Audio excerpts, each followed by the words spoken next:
Olá, aqui é o Bispo Paulo César Lima, pastor da Assembleia de Deus em Cristo, Jardim Primavera, Duque de Caxias, Rio de Janeiro. Uma igreja família. Nós convidamos você e toda a sua família para fazer parte desta família. Uma família que aprendeu a adorar a Deus. Uma família que aprendeu que vida cristã é muito mais do que viver.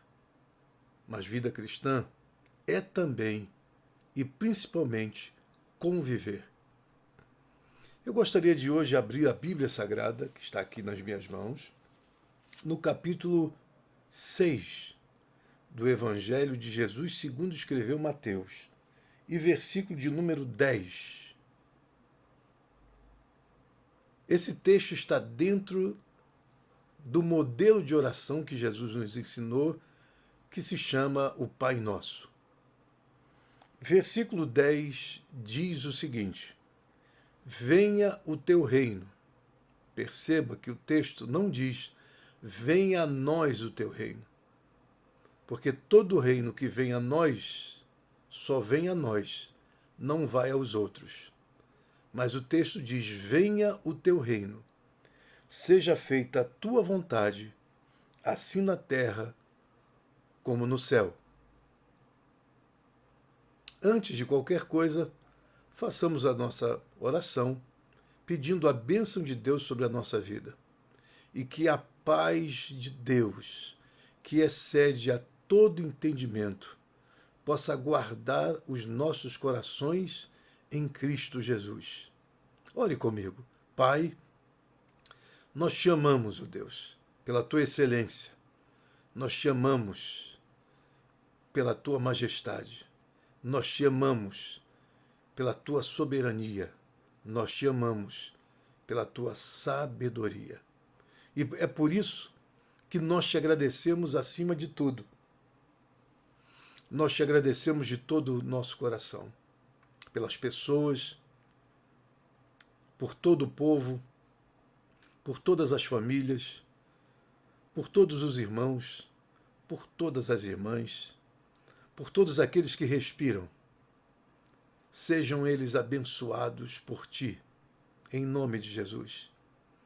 E obrigado, Senhor, que tu nos ensinas na tua palavra que devemos amar o próximo como a nós mesmos, porque assim, amando a Deus e amando ao próximo, cumpriremos a lei e os profetas. Nos ensina essa dinâmica vertical e essa dinâmica horizontal. Em nome de Jesus, nós te pedimos e agradecemos. Amém. Pois bem, eu tomei por base este texto para falar de um tema que é considerado um dos temas fundamentais, principais, essenciais de todo o Novo Testamento. E por que não dizer de toda a Bíblia? Só que no Novo Testamento esse tema fica mais claro, mais lúcido, mais explicado, mais compreendido. Por quê? Porque quem nos trouxe a ideia real deste tema foi Jesus. Pois bem, eu estou falando sobre o reino de Deus, que segundo Paulo não é comida nem bebida, mas é alegria e paz e justiça no Espírito Santo. Eu estou falando de alguma coisa que foi o tema central de Jesus. E esse texto não nos explica de forma clara o que é o reino de Deus, de forma objetiva, mas se utiliza aqui o que a gente chama de paralelismo sinonímico. O que é isso? É que o hebraico é uma língua muito concreta. Ela não tem muita abstração, porque é uma língua antiga. Todas as línguas antigas do antigo mundo são línguas bastante concretas. Primeiro começou com figuras. Você tem o cuneiforme, você tem outras formas de mostrar como o povo se comunicava e escrevia antes. Então, eles utilizavam muito o paralelismo sinonímico, que é uma maneira, uma tentativa de explicar algo. Por exemplo, geralmente o paralelismo sinonímico ele parte de duas premissas. Premissa um e premissa 2. A premissa um é como se faz o enunciado daquilo que você quer explicar. Então veja bem, o texto diz: venha o teu reino. Aí você tem a premissa de número 2, que está embaixo, logo embaixo, que é uma tentativa de ampliar e explicar a premissa de número 1. Então diz assim: seja feita a tua vontade, assim na terra como no céu. Por que um paralelismo sinonímico? Porque o que você lê em cima, você tem a ampliação embaixo. O que você tem embaixo é apenas uma ampliação daquilo que você tem em cima e uma tentativa de explicação. Então, quando você diz venha o teu reino, você está dizendo, em outras palavras, seja feita a tua vontade, assim na terra como nos céus. Ou seja, qual é a maneira de você estar no reino de Deus? É fazendo a vontade de Deus. Quem faz a vontade de Deus está para o reino de Deus. Quem está no reino de Deus é aquele que faz a vontade daquele que está nos céus. Você entendeu esse primeiro ponto? Gostaria que ficasse bem gravado com você esse paralelismo sinonímico para que você entenda o que significa de fato reino de Deus. Basileia teis ton theon. Reino de Deus, como eu disse, é um dos temas essenciais dentro do Novo Testamento. Jesus veio trazer esse reino para nós de forma historificada, concreta, real, não mais imaginativa, mas uma coisa real. E por quê?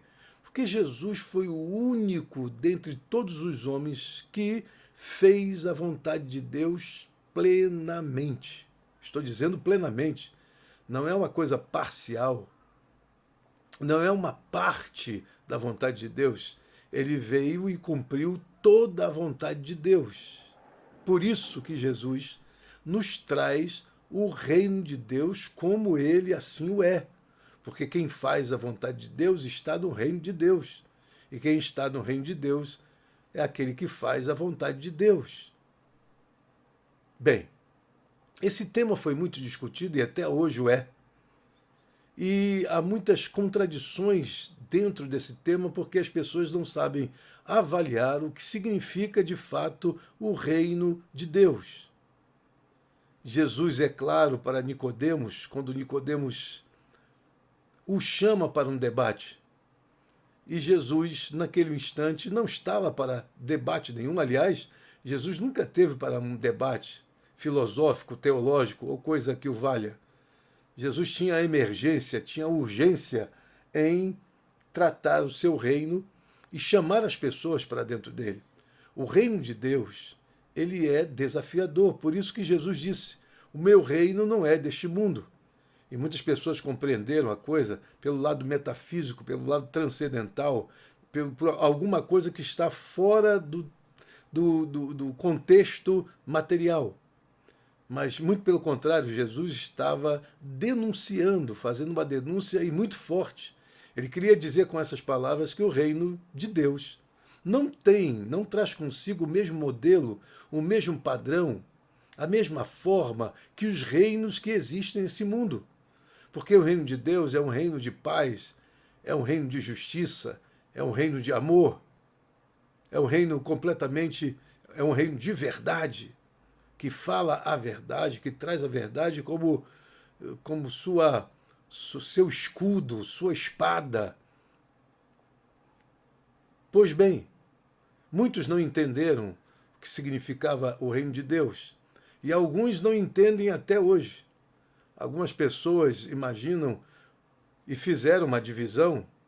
Nós vivemos essa divisão pelo menos uns 30, 40 anos na Assembleia de Deus, a divisão de reino de Deus e reino dos céus. Nós imaginávamos que um tinha a ver com o que estaria acontecendo aqui entre nós e o outro era para o além. para depois daqui. E nos perdemos muito nessa dicotomização, nesta ambiguidade do reino. Nós vivemos anos e anos pensando desta forma e nunca vivemos, nunca experimentamos viver o reino de Deus aqui e agora. Porque o reino de Deus já se manifesta no aqui e agora. Jesus concretizou. Jesus é a concreção. Jesus é a historificação. Jesus é, de fato, a real presença do reino de Deus entre nós. Ele é a síntese, ele é a resenha, ele é a sinopse de tudo isso. Então, o reino de Deus é uma coisa maravilhosa. E o reino de Deus, ele sempre está nos desafiando, porque ele é desafiador, além de ser provocativo, porque o reino de Deus nos provoca a viver uma vida diferenciada. Onde está o reino de Deus? Está a provocação divina para que nos transformemos naquilo que tem a ver com a sua vontade. Por exemplo, o reino de Deus é um reino de paz. Então, onde há a manifestação do reino de Deus, não pode haver guerra. O reino de Deus é um reino de amor. Então, onde estiver o reino de Deus, não pode haver ódio. O reino de Deus é um reino de comunhão. Então, onde estiver o reino de Deus, não pode haver divisão. O reino de Deus é um reino de justiça. Então, onde estiver o reino de Deus, onde se manifestar o reino de Deus, não pode haver atitudes injustas, atitudes de injustiça.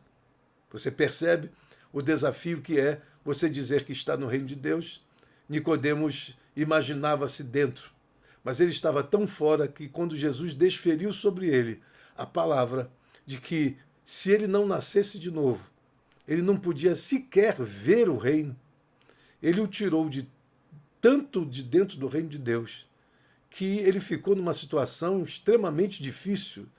Aquele que imaginava-se dentro, ele estava tão fora, que sequer poderia ver o reino. E ver o reino, ter a sensibilidade, intuir acerca do reino, só aqueles que passam pela regeneração, pelo novo nascimento. É uma mudança de natureza. E quando acontece essa mudança de natureza, você sente realmente, você fica com intuição, você fica com sensibilidade para perceber o reino em vários tipos de atitudes e ações. O que causaria espanto se as pessoas entendessem isso. Porque quando temos a sensibilidade para ver que o reino de Deus está operando, a gente percebe que a mão de Deus está operando nesse sentido. Reino de Deus, os fariseus, eles imaginavam que estavam no reino de Deus e o reino de Deus estava dentro deles. E Jesus tirou totalmente essa concepção, trazendo a ideia do entos, não como alguma coisa que está dentro, mas alguma coisa que está entre, no meio de. O reino de Deus não está dentro do coração dos fariseus, o reino de Deus está entre os fariseus, está no meio dos fariseus, provocando-os, desafiando-os, chamando-os para uma vida diferenciada de tudo quanto eles apresentaram até então. Reino de Deus, para você compreender, você tem que pensar na narrativa do centurião, do bom centurião. Em alguns textos, você vai ler dizendo que os servos do centurião procuraram Jesus. No outro texto, o texto de Mateus, diz que o próprio centurião foi procurá-lo. E ele foi procurá-lo porque tinha alguém enfermo em sua casa. Era um servo e ele precisava daquele servo. Ele tinha afeto com relação àquele servo, ele tinha carinho por aquele servo e procurou Jesus porque soube que Jesus era de fato alguém que tinha uma autoridade extraordinária. Então ele procura Jesus e diz para Jesus que ele tem alguém enfermo. Jesus então faz menção de ir à sua casa. E ele diz: não, Senhor, porque eu entendo de autoridade. Ele entendia mesmo, é um centurião romano. Ele era chefe de uma centúria. Ele era chefe de 100 homens. Ele sabia o que estava acima dele. Ele entendia de autoridade. Então ele diz: Senhor, eu entendo de autoridade. Eu tenho servos na minha casa. Eu digo a um, vai, ele vai. Eu digo a outro, vem, ele vem. Faze isto e ele o faz. Então, Senhor, basta uma palavra e o meu servo será curado. E quando ele diz isso a Jesus, Jesus é tomado de uma emoção muito forte. E a leitura que Jesus faz daquele homem, daquele comportamento, do que está por trás daquele pedido, ele diz: nem mesmo em Israel vi tamanha fé. Nem mesmo em Israel vi tamanha fé. Aquele homem não tinha nada a ver com religião. Aquele homem era um centurião romano. Aquele homem não conhecia a Torá, nem a oral, nem a escrita. Não conhecia também os Targuns, não conhecia a Haggadah, a Halaká, não conhecia a Midrash, não conhecia a Mishnah. Ele não conhecia absolutamente a Guemará, não conhecia absolutamente nada da religião. Mas aquele homem, ele conhecia o que era autoridade. E ele viu em Jesus esta autoridade. Você sabe o que é isso? A diferença desse homem para todos os israelitas, para todos os judaítas, era que aquele homem ele tinha sensibilidade e entendimento acerca da autoridade. O que eu vejo hoje e percebo hoje na nossa cultura, no nosso convívio, é que as pessoas perderam por completo a sensibilidade de saber aonde se encontra a autoridade, de ver a autoridade nas pessoas. Nós vivemos uma falta de respeito muito grande. O filho não respeita o pai, o filho não respeita a mãe, o filho não respeita o professor, os filhos não respeitam a professora, os filhos não respeitam o pastor, não respeitam o diácono, não respeitam os oficiais, não respeita o tio, não respeita os mais velhos, não respeita o idoso, não respeita a idosa. Agora é tudo na base do vamos ver. O que está acontecendo? Respeito é um dos fundamentos. Eu tenho que respeitar o que o outro pensa, eu tenho que respeitar o que o outro acredita, eu tenho que respeitar a crença do outro, eu tenho que respeitar a maneira do outro viver. Eu tenho que respeitar os mais velhos, eu tenho que respeitar os que são autoridade, que estão no nível de autoridade acima de mim. E eu tenho que me respeitar.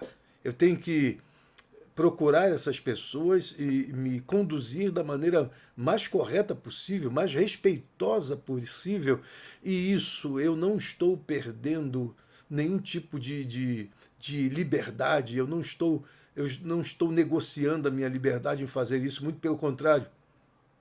Quando nós respeitamos os outros, quando nós respeitamos as autoridades, nós estamos num bom caminho. Estamos fazendo um bom caminho. Essa sociedade vai de mal a pior porque as pessoas deixaram de respeitar as outras. E isso começa dentro de casa. Você sabe disso. Você que tem pelo menos seus 40, 50 anos, você sabe o que eu estou dizendo? Que quando uma pessoa, uma autoridade chegava no colégio, todos ficavam de pé. Quando uma pessoa mais idosa chegava, a gente tinha um respeito total àquela pessoa.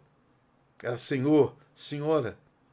E hoje, mas isso aí veio da colonização portuguesa e tal, isso é um estado de submissão. Hoje se fala muito de empoderamento. Empoderamento é uma esculhambação do respeito.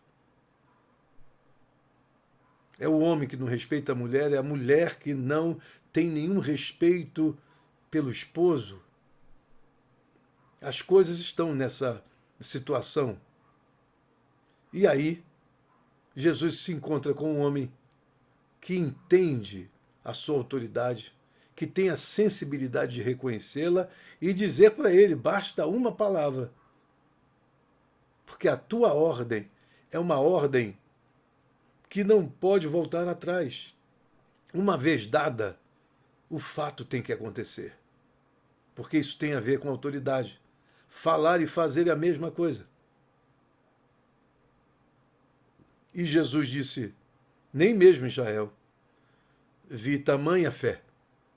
Só 2 vezes o Filho de Deus vai se reportar a 2 fatos. A mulher Ciro-fenícia, o jeito como ela lidou com a aparente indiferença de Jesus, dizendo que só os cachorrinhos comem as migalhas que caem da mesa. E a resposta daquela mulher foi tão forte que Jesus disse: também em Israel nunca vi tamanha fé. E aí, na narrativa do centurião, Jesus, quando diz isso, ele tem um lampejo de revelação e ele diz: por isso virão pessoas do Oriente e do Ocidente e assentar-se-ão à mesa com Abraão, com Isaque e com Jacó. E os filhos do reino, olha esta palavra. Primeiro ele diz uma palavra que é fantástica, que é paradigmática, que é frontalmente contra tudo que os religiosos pensam até aquele momento. Jesus está dizendo que os goíns vão se juntar aos judeus, que pessoas de longe, de países longínquos, de comunidades longínquas, comunidades sociais longínquas, eles se ajuntarão e se assentarão à mesa com Abraão, com Isaque e Jacó. Você sabe o que é isso? Porque os judeus diziam que todos os gentios, os não-judeus, eram goíns, eram palhas para o fogo. Todos os não-judeus eram chamados pelos judeus de cães. E Jesus está dizendo: e esses virão e assentar-se-ão à mesa com Abraão, com Isaque e Jacó. Você entende o que ele está dizendo? Isso é reino de Deus. E depois ele disse: e os filhos do reino? Olha o que ele diz depois: e os filhos do reino serão lançados para fora. Olha o que ele está dizendo. Com o advento do reino de Deus, na pessoa sacrossanta de Jesus, aqueles que estão dentro vão para fora e os que estão do lado de fora vêm para dentro. Que movimento geométrico fantástico e extraordinário. Os que estão do lado de dentro se acham seguros por serem filhos de Abraão, por serem filhos de Moisés, eles estão indo para fora. E os que estão do lado de fora estão vindo para dentro. Coisa mais importante nesse texto, para você compreender o que eu estou dizendo, é que quem são os filhos do reino hoje? Quando Jesus falou dos filhos do reino, ele estava falando naquele momento sobre Israel. E hoje, quem são os filhos do reino hoje? Quer você acredite ou não, quer você aceite ou não, mas os filhos do reino somos nós. É a igreja. E olha, o tapete está sendo puxado, porque estamos seguros na nossa segurança, mas a nossa segurança é a maior de todas as inseguranças. Não quero ser filosófico, mas a Bíblia diz: quem cuida está em pé, cuidado para que não caia. Ou seja, se você acha que está tão de pé, se você acha que o seu nome está na membresia da igreja, se você acha que as coisas estão acontecendo assim, se você acha que você canta no coral, se você toca na orquestra, que você dá o seu dízimo, está tudo certo, está tudo bem com você, o texto bíblico diz que não, que você pode ser surpreendido e os que estão do lado de fora vêm para dentro e os que estão do lado de dentro vão para fora. Jesus está dizendo, em outras palavras, que há pessoas que estão fazendo, mesmo do lado de fora, muito mais do que aqueles que deveriam fazer do lado de dentro, não estão fazendo absolutamente nada. Aliás, se você pega o profeta Joel, o profeta menor Joel, você vai ver que Joel, a grande queixa de Joel, a grande denúncia de Joel, é a denúncia sobre um povo que não serve a Deus de coração. Eles fazem tudo quanto a cartilha manda. Eles seguem os rituais, seguem a liturgia, seguem os sacrifícios, porém, seu coração está longe de Deus. Eles estão frios, eles estão afastados, eles estão distantes de Deus.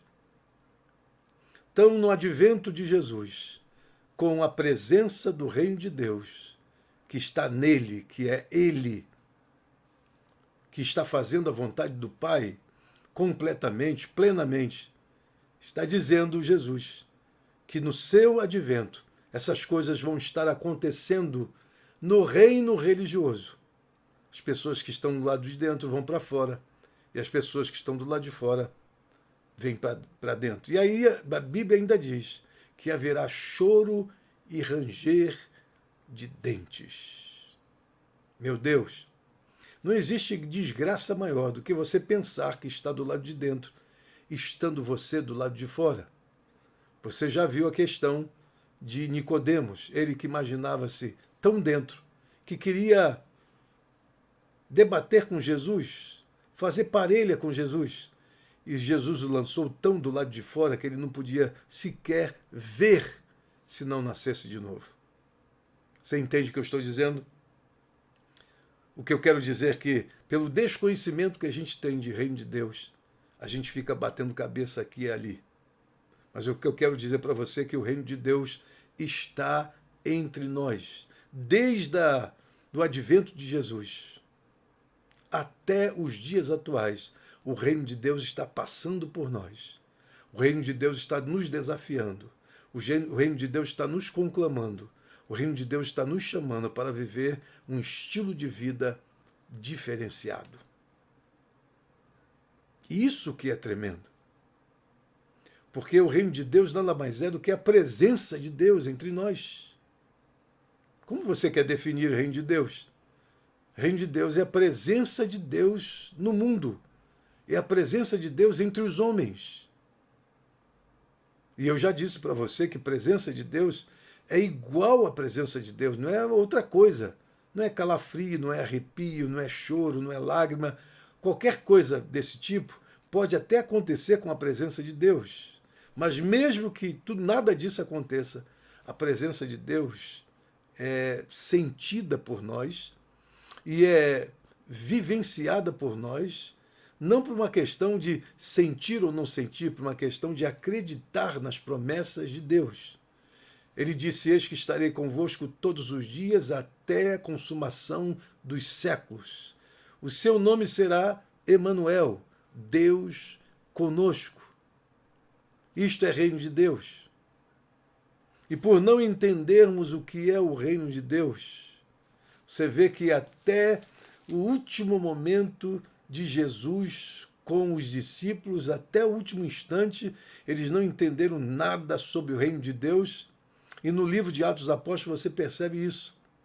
Porque a pergunta que vem a eles, para Jesus, é esta: Senhor, quando restaurará o reino a Israel? Eles que andaram com Jesus e viram que Jesus ele não tinha essa ideia de solidariedade grupal, mas sim solidariedade universal, é para todos os homens. Deus é para todos. Deus se manifesta a todos. E qualquer um que invocar o nome do Senhor será salvo. Qualquer um que confessar que Jesus Cristo é o Senhor será salvo. Não há mais aquela questão dos privilégios que Israel sempre imaginou ter, por ser um povo escolhido, por ser um povo predestinado, por ser um povo... coisas desse tipo. Jesus veio com uma outra perspectiva, com uma outra percepção das coisas, com outro entendimento e com outros desafios. É o que eu já disse para vocês. Ele estava falando com um grupo e, de repente, alguém o interrompeu e disse: a tua mãe e os teus irmãos estão lá fora e te chamam. Jesus olhou para o grupo que estava diante dele e disse: a minha mãe e meus irmãos são aqueles que fazem a vontade do meu Pai que está nos céus. Pronto. Isso é solidariedade universal e não grupal. Você não pensa no grupo. Não é coisa clânica, não é coisa tribal, é coisa universal. São todos os seres, são todos os seres humanos que se mexem na Terra. São todas as comunidades sociais, são todas as nações, são todos os grupos étnicos. Todos são alcançados pela salvação em Cristo Jesus. E mesmo com toda essa cruzada e acompanhando o que Jesus vinha dizendo, vinha ensinando, eles, no momento final, fazem esse tipo de pergunta: quando será, quando restaurarás o reino a Israel? Tanto é assim que você vai ver que a igreja, quando ela é constituída em Jerusalém, ela fecha totalmente as portas para os outros, os não-judeus. E até mesmo, até para judeus. Ela fecha a porta. Por isso que quando Jesus ressuscita, ele aparece de repente dentro de uma casa onde eles estão com as portas fechadas e com medo dos judeus. Jesus se apresenta no meio deles e diz: Pai seja convosco. Assim como o Pai me enviou, eu vos envio a vós. O lugar, reino de Deus, quem está no reino, tem que fazer a vontade de Deus, e a vontade de Deus é alcançar o mundo inteiro. E aí, quando eles fazem essa tosca pergunta e colocação a Jesus, Jesus responde a eles de uma forma infinitamente maior do que eles imaginavam. Jesus responde a eles: não vos pertence saber o tempo e as estações que o Pai estabeleceu pelo seu próprio poder. Aí vem uma particularidade. Ele coloca uma adversativa, que é o mais. Mas recebereis dinamis, poder, que há de vir entre vós, e ser-me-eis testemunhas, tanto em Jerusalém, Judéia, Samaria e até os confins da terra. Muitas pessoas até hoje têm dificuldade de ver nessa resposta uma resposta clássica de Jesus, profunda de Jesus, acerca do reino de Deus. O que significa isso? Jesus está dizendo que, para eles, o seguinte: vocês estão com uma visão tosca, vocês estão com uma visão difusa, vocês estão com uma visão de tribo, vocês estão com uma visão clânica, vocês estão com uma visão de solidariedade grupal. Mas recebereis o poder do Espírito Santo. E quando isso acontecer, vocês serão mártires, vocês serão testemunhas, tanto em Jerusalém, Judéia, Samaria e até os confins da terra. Porque Jerusalém e Judéia, tudo bem. Mas agora Samaria e depois os confins da terra, meu Deus, o que Jesus disse, a resposta de Jesus foi essa: eu não quero, Jesus está dizendo para eles o seguinte: eu não quero apenas restaurar o reino a Israel. Eu quero implantar o meu reino, não o reino de Israel, mas o meu reino sobre toda a terra. É difícil você entender isso que eu estou dizendo pela palavra. É difícil a gente compreender. Até hoje as pessoas trazem consigo esta concepção que essas coisas vão acontecer de uma forma toda especial, sobrenatural, no milênio. Jesus não está falando do milênio. Jesus está falando que essas coisas vão acontecer a partir desse momento.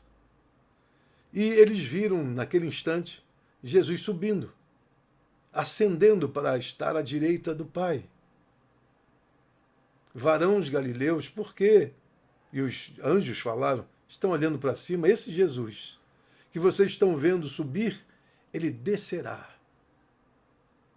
Glórias a Deus. É importante a gente entender isso, Porque se a gente não entender essas coisas que estão pela Bíblia Sagrada, você não vai entender absolutamente nada. Por exemplo, no capítulo 14 do quarto evangelho, Jesus disse: não se turbe o vosso coração, credes em Deus e crede também em mim. Na casa de meu pai há muitas moradas, se não fosse assim eu vou teria dito: vou preparar-vos lugar, e quando preparar-vos lugar, virei outra vez e vos levarei para mim mesmo, para que aonde eu estiver estejais vós também. E aí, Filipe disse: Senhor, mostra-nos o caminho, porque não sabemos. E Jesus disse: tu tens visto a mim? Eu sou o caminho, a verdade e a vida, e ninguém vem ao Pai a não ser por mim. Então, no capítulo 14, versículo de número 2, fala de moradas. E no versículo 23 do mesmo capítulo 14 também fala de morada. Mas Jesus explica: aquele que me ama, o Pai o amará, e viremos para ele, e faremos nele morada. Se você pegar algumas parábolas do reino, chamadas parábolas do reino, são fantásticas essas parábolas. Você tem uma parábola, por exemplo, do tesouro escondido. Quando a pessoa compra um campo e começa a cavar, ele encontra um tesouro. E ao encontrar o tesouro, ele é capaz de vender todo o campo para ficar com o tesouro. Quem acha o reino de Deus, quem descobre, quem experimenta, melhor dizendo, quem experiencia o reino de Deus, é capaz de renunciar a qualquer coisa. Porque você achou o melhor. E quem acha o melhor é capaz de abrir mão de qualquer outra coisa que não seja, que não se compare a este melhor. Então a alegria que aquele homem obteve quando achou o tesouro é a alegria que as pessoas têm quando são confrontadas com o reino, quando descobrem este reino em torno de si mesmas. O reino de Deus, ele faz essa passagem por dentro, mas ele não fica apenas neste lugar, mas ele precisa fazer a passagem, por isso que ninguém pode prender, que ninguém pode obliterar, que ninguém pode impedir a caminhada, a trajetória do reino de Deus. Ninguém. Por isso que você ficar cantando na igreja e dizer glória a Deus, aleluia, isso é muito bom, uma experiência fantástica, e isso deve acontecer conosco, mas não pode apenas ficar aí, neste ambiente. Que o reino de Deus é muito mais, é além de tudo isso, vai muito além, é tão abundante que a gente não tem a percepção de como o reino de Deus é grande e é maravilhoso. E ele está sempre nos desafiando, porque se você diz que eu tenho o reino de Deus em você, então você tem o poder e o controle da coisa. Não, não é você que tem o controle das coisas. Quando você está no reino de Deus, quem reina é ele, não você. Quem manda é ele, não você. A vontade é dele, não sua. E se a gente não compreender isso, a gente nunca vai experimentar quem é este reino. Então, esses homens foram completamente transformados com esta visão. Mas mesmo assim, no início, você vê a igreja completamente fechada, janelas fechadas, portas fechadas para os outros. Ou seja, tanto os judeus como os não-judeus. Eles estavam dentro de uma experiência intramuros e não extramuros. E aí, forçados pela manifestação de Deus, eles tiveram que abrir essas portas, eles tiveram que abrir essas janelas. E é aí, quando todos os gentios começam a experimentar também, começam a passar pela experiência do reino de Deus e a vontade do rei. De tal maneira que a igreja, absorta, chama Pedro, chama Paulo depois lá na frente, para dizer como isto aconteceu. Pedro diz assim: se Deus os batizou, como é que eu poderia negar a água para eles se eles foram batizados com o Espírito Santo? Cornélio, outro centurião, mais uma vez, um centurião entra na história de Israel para trazer em cena um baita destrave das comportas que às vezes a igreja tenta fechar, ou fechar-se em si mesma. Uma igreja que não entende a sua missão, não entende a sua posição, não entende de eclesiologia, é uma igreja fadada a total insucesso. Temos que estar abertos para todos, porque só assim a gente verá o reino de Deus crescendo entre nós. E o reino de Deus é como uma semente, uma pequena semente, que você planta e de repente aquela semente tão pequena, tão minúscula, que é quase que imperceptível, ela cresce, ela cresce, ela cresce e de repente as aves se aninham nesta árvore. É assim que é o reino de Deus, ele é imperceptível, quase que imperceptível. O crescimento está acontecendo e nós não estamos percebendo. E de repente ele acontece. Quem dera que muitas igrejas estivessem vivendo exatamente este momento do crescimento, esse crescimento imperceptível, esse crescimento quase que invisível aos nossos olhos, mas a igreja está crescendo, mesmo que numericamente não, mas ela está crescendo. E quando você der conta, você vai ver o crescimento que o reino de Deus fez, porque as janelas e as portas desta igreja se abriram para a manifestação do reino de Deus aonde ele quiser se manifestar. Glória a Deus. E aí, vem a palavra que eu li esta noite para vocês. Venha o teu reino. Seja feita a tua vontade, assim na terra como no céu. Isto é reino de Deus. E nós temos que descomplicar a nossa vida. Nós temos que permitir que o reino de Deus, assim como ele foi aproximado por Jesus, nós possamos, como agentes históricos, hoje, possamos então aproximar o reino de Deus das pessoas. Porque o reino de Deus é vida. Onde houver morte, na manifestação do reino de Deus, esta morte sai e a vida entra. O reino de Deus é luz. Onde houver trevas, o reino de Deus chegando, ele dissipa as trevas. Onde houver ódio, o reino de Deus chegando, ele dissipa o ódio e implanta o amor. Está preconizado, está profetizado que o reino de Deus, por onde passar, ele fará a vontade de Deus, a vontade do Senhor. Por onde esse reino passar, ele vai propor provocações, desafios, que eu e você ou aceitamos ou não aceitamos.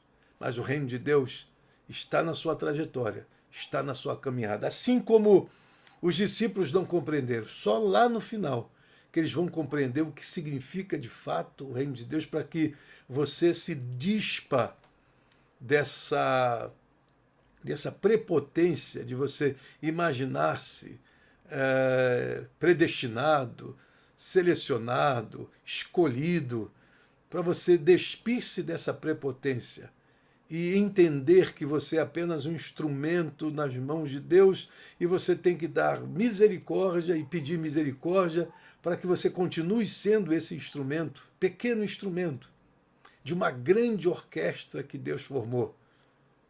Mas a sua presença é importante.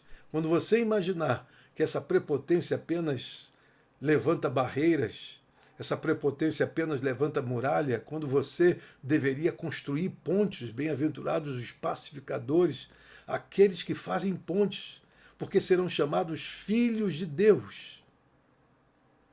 Quando a gente entender isso, aí o reino de Deus vai de fato se manifestar na nossa vida. Por isso Paulo diz, não é comida nem bebida, mas alegria, paz e justiça no Espírito Santo. Isso foi apenas uma introdução, um prelúdio. A proposta aqui é que a gente desça a comentários mais profundos acerca do reino de Deus. E por isso acreditamos que o milênio ele já aconteceu desde o advento de Jesus. É a presença de Jesus entre os homens. É o reino de Deus entre os homens. E nós somos apenas agentes para aproximar os homens do reino e aproximar o reino deste homem. Mas aproximar sem tentar manipular em nada, mas deixando que ele seja o que ele é.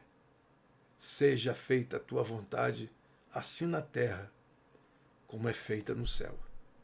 E quando nós chegarmos a este clímax, quando nós chegamos a este ponto, a este nível, estaremos sim fazendo a vontade de Deus. Portanto, que Deus abençoe você rica e poderosamente. Eu quero, antes de terminar, de fazer a oração final, eu quero convidar você para domingo pela manhã.